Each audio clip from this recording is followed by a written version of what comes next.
அன்புள்ள முருகேசன் ஐயா, இந்த ஆன்மீக வினாவும் விடையும் என்கிற அந்த பகுதியை, இந்த புராணத்தை நீங்கள் துவக்கி வைத்திருக்கிறீர்கள். மங்களகரமான துவக்கம். என பெருமானுடைய அடி நாதமே இந்த புலால் மறுத்தல் தான், சைவ உணவு பழக்கம்தான். அதனால் இந்த அடிநாதத்தை முதல் கேள்வியாக தொடுத்திருக்கிறீர்கள். அந்த அளவில் நான் உங்களுக்கு மிக்க மகிழ்ச்சியும் நன்றியும் தெரிவித்துக்கிறேன் ஐயா.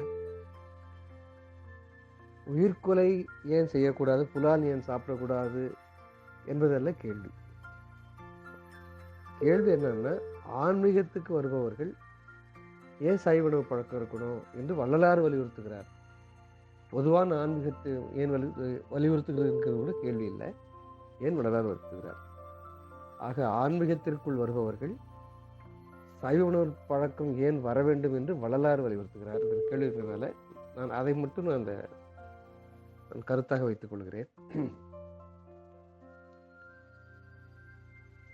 நம்முடைய உணவுடைய அடிப்படையில் பார்த்தா ஐயா,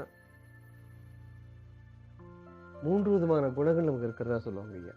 சத்துவ குணம், தாமச குணம், ராஜச குணம். அந்த 3 குணங்கள் எதனால வருது, அந்த 3 உணவுனால வருதுன்னு சொல்லுவாங்க. சத்து உணத்திலிருந்து சத்து உணவு சாப்பிட்டா சத்துவ குணம் வரும், தாமச உணவு சாப்பிட்டோம்னா தாமச குணம் வரும், ராஜச உணவு சாப்பிட்டா ராஜச குணம் வரும். ஆக நம்முடைய உணவில் இருந்து தான் நம்முடைய இந்த 3 குண அடிப்படைகள் வருது. சொல்லுக்கு என்ன பொருள் ஐயா? சத்துவம்னா நல்லதே நினைத்து நல்லதே செய்யற ஒரு மனப்பாங்கும் ஆட்டிடியூட் ஆங்கிலம் சொல்றாங்க இல்லைங்களா. ஆக நற்சிந்தனையோடு நல்வாழ்க்கையே வாழணும், நல்லதன்பாலே மனம் நாடுவதுதான் சத் விஷயம். அல்லது சத் சிந்தனை, சத் உணவு, சத்குணம் எல்லாம். சத்துனா உண்மை. சமஸ்கிருதத்துல எது உண்மை, உலகத்துல எது வாட் இஸ் ட்ரூத்னு கண்டுபிடிக்கிறதா என் ஆன்மீகம். அது சம்பந்தமான அந்த பயணத்திற்கு ஏற்ற உணவு தான், அந்த குணம் தான் சத்துவ குணம். இந்த சத்து குணத்தை கொடுக்கிற உணவு எதுன்னு ஆராய்ச்சி பண்றாரு பெருமாள். அதற்கு முன்னால மற்ற 2 நம்ம ஒரு பொருள் மட்டும் புரிஞ்சுக்கலாம் ஐயா. அதுபோல தாமச உணவுனா மந்தம், மயக்கம், போதை, சிற்றின்மல் வாழ் வேட்கை, எல்லாத்தையும் தூண்டக்கூடியது அந்த தாமச ஆகாரம். அதாவது நல்லதுலேருந்து தூர போறதுதான் அந்த மன நிலையை உருவாக்கி கொடுக்கும். அதான் தாமச ஆகாரம். ராஜசம்ன்றது அகங்காரத்தின் வெளிப்பாடு. எல்லாம் நான் கற்றறிந்தவன், என்னை போல ஒருவனும் இல்லை. அகங்காரம் வந்தா என்ன ஆயிடுங்க, நல்லதெல்லாம் என்னோட என்ன பெருசா ஞானம் சொல்லிவிட முடியும்னா ஞானம் விலகி போகும். அவ்வளவுதான். ஆக விளக்க வேண்டிய 2 குணங்கள் தாமச குணமும் ராஜச குணமும். கொள்ள வேண்டிய ஒரு குணம் நம்முடைய சத்துவ குணம் மட்டும்தான். இது ஆகாரத்துல பெருமான் கொண்டு போய் சேர்க்கிறார் ஐயா. யார் சத்து உணவை சாப்பிடுகிறார்களோ, குறிப்பாக சைவ ஆகாரம் சாப்பிடுகிறார்களோ, அவர்கள் மட்டும்தான் இந்த சத்து குணத்தை பெற முடியும். அதுபோல இப்ப இந்த மாமிச உணவு இருக்கு பாருங்க, அதெல்லாம் தாமச ஆகாரத்துல பெருமான் சொல்றார். ராஜச ஆகாரமும் பாதி தாமச அந்த மாமிச உணவுல இருக்கு, சைவ உணவு அல்லாத உணவுகள் இருக்கு. ஆக இந்த உயிர்கொலை சம்பந்தமான, புலை சம்பந்தமான உணவுகள் கண்டிப்பாக இது 2ம் தாமசத்தையும் ராஜசத்தையும் கொடுக்கக்கூடியவர்கள். அதனால தள்ள வேண்டிய உணவு பெருமான் தீர்க்கமா அடிச்சு சொல்றார். இந்த 2 உணவை சாப்பிட்டுட்டு இருக்கிற வரையில், இந்த குணங்கள் அதனால வருகிற வரையில் நம்மால் ஞான மார்க்கத்தில் ஆன்மீகத்தில் வளர முடியாங்கிறது ஆணித்தரமாக பெருமான் சொல்றார். ஏன்னா இந்த உணவோட பதார்த்த குண சிந்தாமணி ஒரு நூல் இருக்கு, அதுல ஒரு உணவோட குணம்லாம் சொல்லியிருக்கோம்.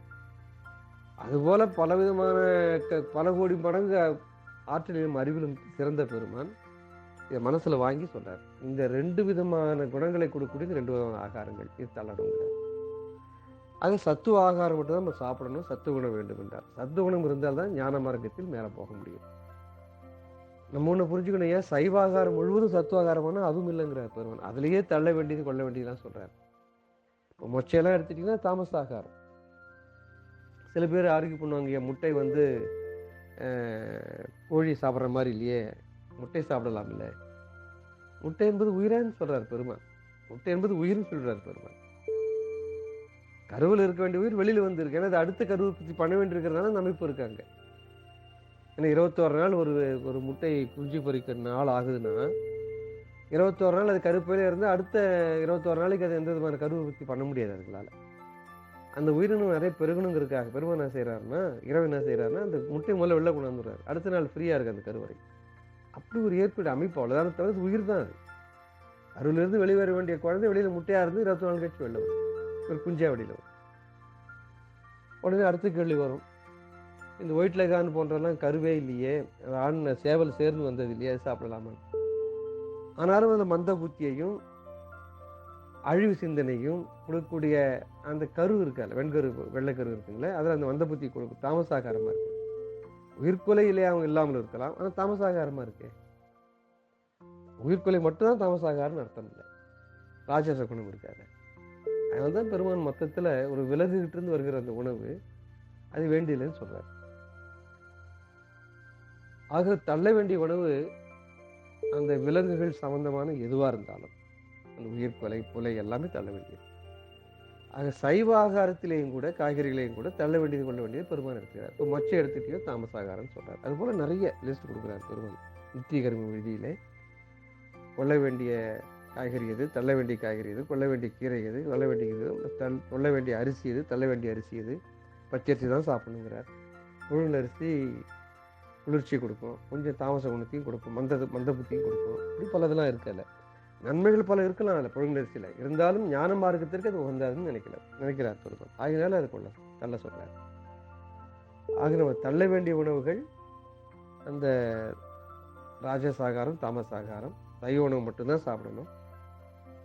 அசைவ உணவுகள் கண்டிப்பாக அது இந்த 2 குணமும் இருக்கும். அதனால சைவ உணவு தான் சாப்பிடணும்னா சாப்பிட்டாதான் இந்த 2 குணமும் வரும். சத்துவ குணம் 2 குணம் போகும், சத்துவ குணம் மட்டும் வரும். ஆக தள்ள வேண்டிய குணங்கள் ராஜசமும் தாமசமும். அந்த தாமச ஆகாரம் ராஜசாகாரம் 2ஐயும் தள்ளணும். கொள்ள வேண்டியது சைவாகாரம் மட்டும்தான், அதில் மட்டும்தான் சத்துவ குணம் இருக்கிறது. அந்த சைவாகாரத்திலையும் கூட பெருமான் கொடுக்குற அந்த பட்டியலை நம் நித்திய கர்மத்திலே பார்த்து அதிலேயும் தள்ள வேண்டியதை தள்ளி கொள்ள வேண்டிய உணவு தான் கொள்ளணும். அப்போதான் சத்துவ குணம் பெருகும் பெருமான் சொல்றார். அறிவியல் பூர்வமாக பார்த்தீங்கன்னா கூட நம்முடைய பயணம் சன்மார்க்க பயணம் எதை நோக்கியா இருக்கு? ஒளியை நோக்கி இருக்கு. இந்த தேகம் ஒளி பெற்று ஆகணும். ஆக நம்ம தேகம் இன்னைக்கு இருள் தேகமா இருக்கு, அது மருள் தேகமாக இருக்கு. அப்புறம் தெளிவு பெற வேண்டிய தேகம் தெருள் தேகமாகணும், அப்புறம் அருள் தேகமாக மாறணும். இருள் மருள், தெருள் அருள் கொண்டு போறார் பெருமாள்.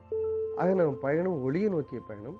இந்த உடல் என்றும் அழியாத, எதனாலும் தடைபடாத ஒப்பற்ற பெருவாழ்வு ஆகிய தடையற்ற மரணமற்ற வாழ்வு வேணும். அப்போ ஒளி உடம்பு பிறந்த உடம்பு. அப்போ பேசிக்காக நம்ம உணவுலேருந்து என்ன கிடைக்கணும்? ஒளி கிடைக்கணும். அந்த ஒளி எதுலேருந்து கிடைக்கும்னா தாவர உடல் மட்டும்தான் கிடைக்கும், சைவ ஆகாரத்தை மட்டும்தான் கிடைக்கும்.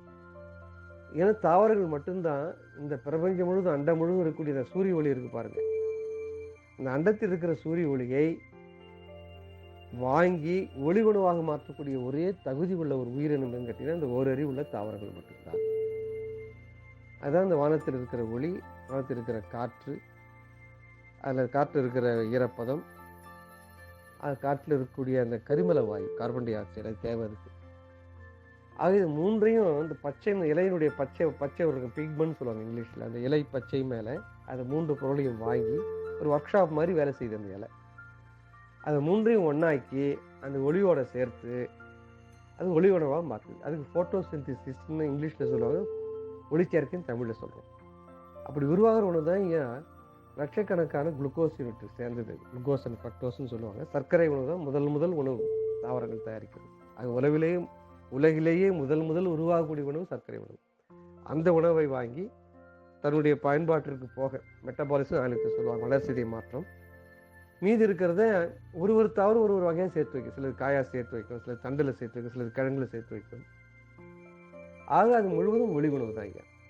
அந்த ஒளி உணவு உண்கிற பொழுதுதான் நம்ம உடம்பிலேயே பெருமான் சொல்லுவார், முதல் 1 மணி நேரத்தில், அடுத்த 1 மணி நேரத்தில், கடைசி 1 மணி நேரத்தில் என்ன நடக்குதுன்னு சொல்லுவார். அது 2வது 1 மணி நேரத்தில் இந்த ஒளி உணவுலிருந்து அந்த ஒளியை பிரிச்சு எடுக்குது நம்முடைய உடம்பு. மனிதனுக்கு அந்த ஆற்றல் இருக்கு.